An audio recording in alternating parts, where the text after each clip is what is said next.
Welcome to yet another type of variation called the joint variation. In this lesson, I'll be showing you how to combine direct variation and inverse variation in one place. What do we mean by joint variation?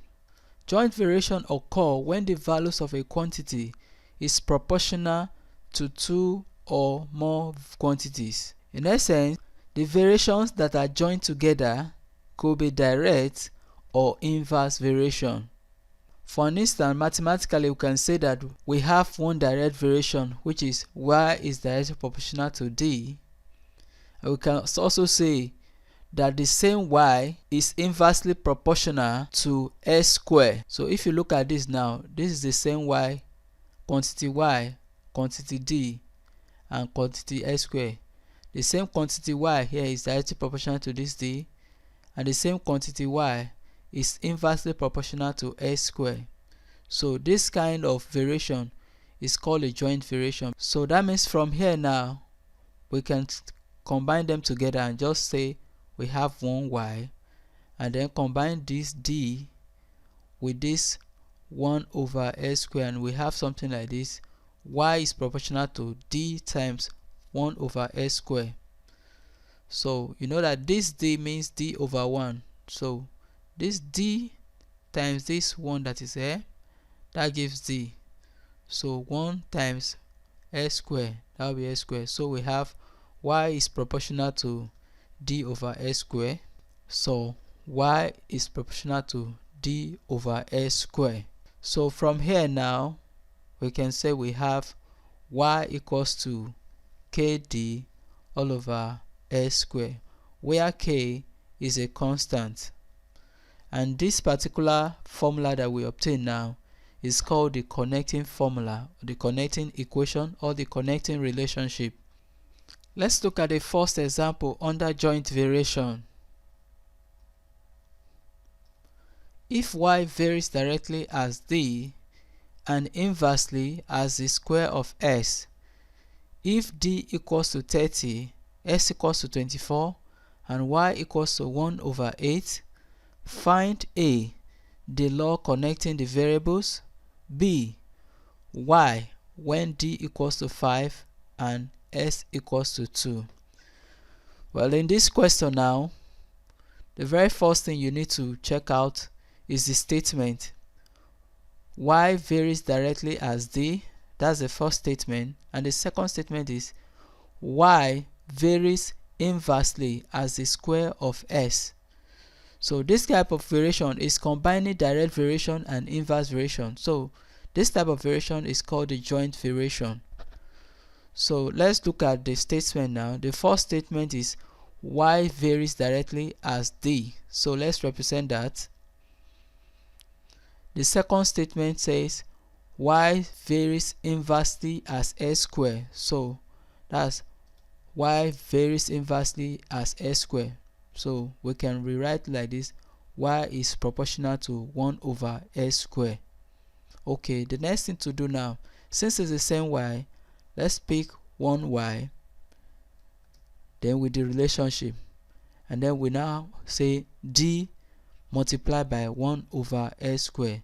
That's what we have d over s squared from. So we have y is proportional to d over s squared.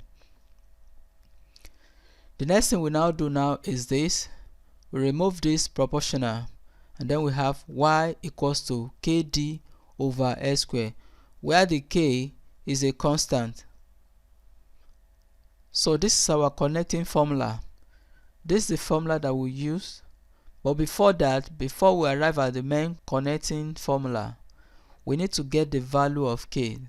So to get the value of k, if you look at it here, if d equals to 30, we're given d to be 30, s to be 24, and then y to be 1 over 8. We're going to fix in those three values into this equation, which is y equals to kd over s squared. So let's try to do that. So our y is 1 over 8. 1 over 8 equals to k multiplied by 30. You know, kd means k times d.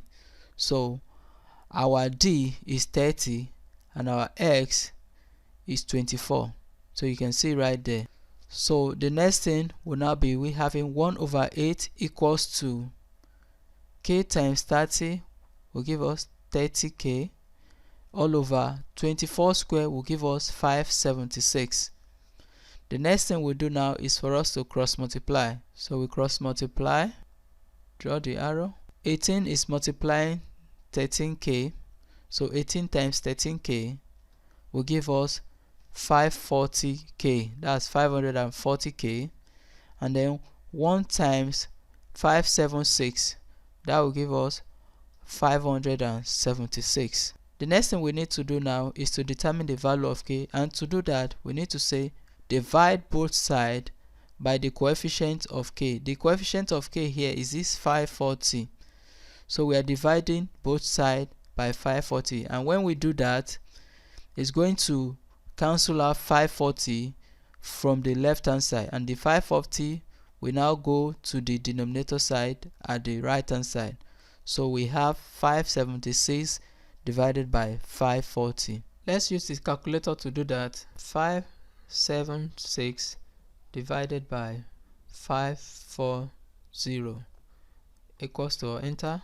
So we have 1.066667. So we need to approximate to 2 decimal places. That means 2 decimal places is just after this decimal point, the first digit and second digit. We're going to stop at the second digit here. So we approximate. When we approximate, this 6 will become 7. So we have 1.07 as the approximation. So the value of our k equals to 1.07. The next thing to do now is to make use of this value k equals to 1.07 and fix it into this formula. This is the law connecting the variables. Y equals to kd over s squared. Our y now equals to 1.07d over s squared. This is now the law connecting the variable s and y together. We've been able to solve a. The a question is this: y equals to 1.07d over s squared. So to solve the b question now, we are given d to be 5 and s to be 2. We don't know the y, so we're looking for y. All we need to do is to put in the value of d equals to 5 and s equals to 2 into these law connecting variables. So we now have y equals to 1.07 times 5 divided by 2 square. You can see it right here. So 1.07d simply means 1.07 times d. That's why we have this times here. The next thing we'll do is to make use of our calculator to do this. 1.07 multiplied by 5 equals to, then divided by 2 square is 4. So 2 times 2, that's 4. So divide by 4 equals to enter. We have 1.3375. So let's approximate this to 2 decimal places. So decimal place, we are approximating to this 3, which is the second digit after the decimal point. 1, 2. So when we approximate to this 3 becomes 4, and then we have 1.34. So the value of our y is 1.34. Example 2. The mass of a spherical ball varies as the cube of the radius and inversely as the surface area. When the radius is 14 cm, area equals to 821 square meter. Area equals to 821 square centimeter. The mass is 59.4 kg. Find A, the equation connecting the relationship. B, mass when area equals to 1018 square centimeter, radius equals to 9 centimeter. In this question now, the first thing we need to consider is the statement, and that is the mass of a spherical ball varies as the cube of the radius. So that is one of the statements, and the second statement will be the mass of the spherical ball varies inversely as the surface area. This type of question is combining two variations, and the first one is combining is the direct variation. If you look at here, we have the mass of a spherical ball varies as. So when you see this particular statement, it means that is a direct variation, and then it now combines that with the mass of a spherical ball varies inversely as the surface area. this one now is an inverse variation. So the combination of the direct variation with the inverse variation now give us the joint variation. So this type of question is a joint variation question. So let's try to solve that. We're going to represent the mass of the spherical ball to be m, and the surface area to be a, and the radius to be r. So let's represent that mathematically. The mass varies directly as the cube of the radius. That means we have m is directly proportional to r cube. Then let's represent the second statement.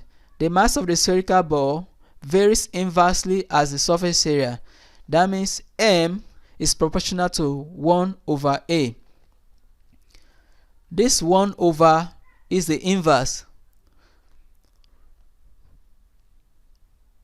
So the next thing to do now is to combine this r cube and the 1 over a. So what we are doing there, we just say m is proportional to r cube times 1 over a, and that will give m is proportional to r cube over a.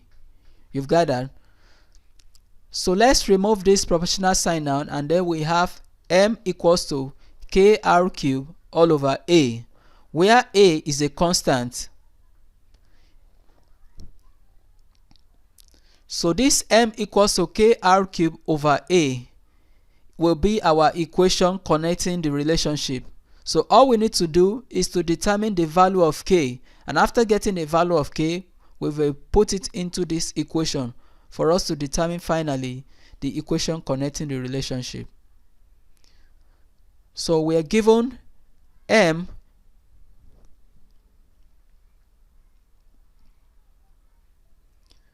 we are given the radius to be 14 centimeter, a to be 821 square centimeter, and the mass, which is m, to be 59.4 kilogram.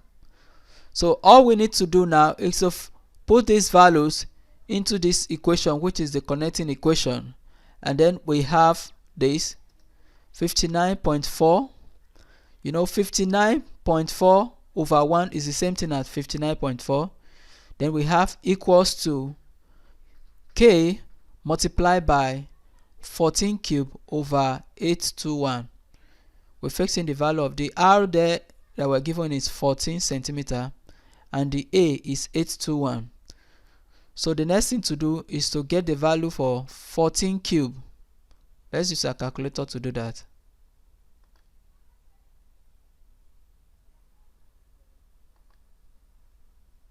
Let's use this calculator. Let's use the calculator to do that.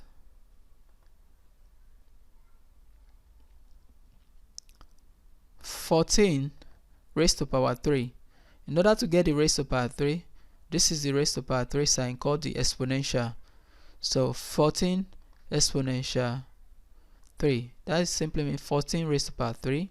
So equals to, that gives us 2744. So we now have our 59.4 all over 1 equals to 2744k divided by 821. The next thing to do now is to cross multiply. Cross multiplying, we draw our arrow.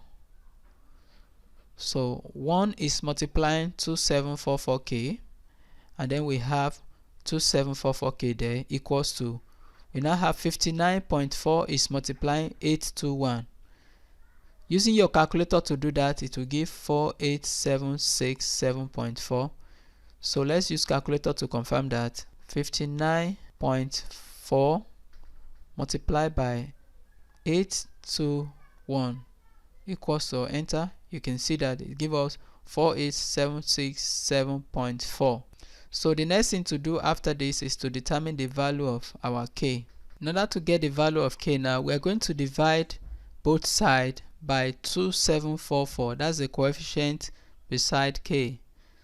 So we have now k equals to 48767.4 divided by 2744. Let's use the calculator to do that. 48767.4 divided by 2744 744 equals to enter. That gives 17.77233. So I want us to approximate this to one decimal place. So that means we are approximating to this 7, the first digit after this decimal. So that will be 17.8. So our k is 17.8. Having gotten the k now, the next thing we need to do now is to get our connecting formula. And the connecting formula is this: m equals to kr cubed over a. So we're fixing that value that we got. We're going to fix it into this equation, and then we have m equals to 17.8 r cubed all over a. So this is our connecting equation, or the connecting relationship. The second question now, which is the b part: find the mass when area equals to 1018 centimeter square, radius equals to 9 centimeter. So we are given r is 9 centimeter, a is 1018, and we are to determine the mass. So we're going to put these values into this equation, and then we have m equals to 17.8 times r raised to power 3, that's r cubed, divided by 1018. So let's use the calculator to do that. 17.8 multiplied by 9 cubed, that's 9 raised to power 3. So we use the exponential sign. 9 exponential 3 equals to enter, and then press divided by 1018 equals to enter. This gives the value 12.746758347. So we're going to approximate this to two decimal places. So after this decimal point, 1, 2, so we are approximating to this 4. So if you approximate all this over that value, the 4 will become 5, because the next number after it is 6. The approximation of 6 will give 1. So we now have 12.75. So our m is 12.75.